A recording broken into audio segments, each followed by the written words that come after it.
పశ్చాతాం పాండుపుత్రాన ఆచార్య మహతీచమం ఊఢం ద్రుపదపుత్రేణ తవ శిష్యేన ధీమత. దుర్యోధనుడు ద్రోణాచార్యునితో ఈ విధంగా మాట్లాడతాడు.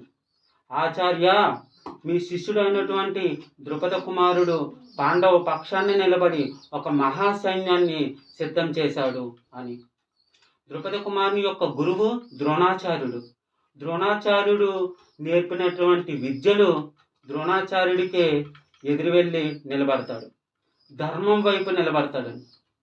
ప్రజెంట్ ఉన్న జనరేషన్కి మీరు మీ గురువు ఎన్నైనా నేర్పించవచ్చండి ధర్మబద్ధంగా. అలాంటిది ఉపయోగించినప్పుడు మీ గురువుకి వ్యతిరేకంగా కూడా మీరు ఎదురు నిలవచ్చు.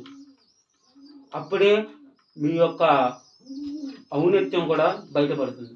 ఈ రోజుల్లో చాలామంది నేను చేయలేను, నాకు బ్యాక్గ్రౌండ్ లేదు, నా ముందు ఉన్న వాళ్ళు చాలా స్ట్రాంగ్ అని ఆగిపోతున్నారు.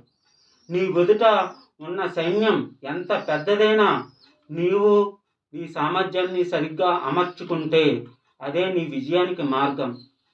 గుర్తించుకో, నీ జీవితంలో నువ్వు సిద్ధం చేసుకున్న సైన్యం అంటే నీ నైపుణ్యాలు, నీ డిసిప్లిన్, నీ హార్డ్ వర్క్.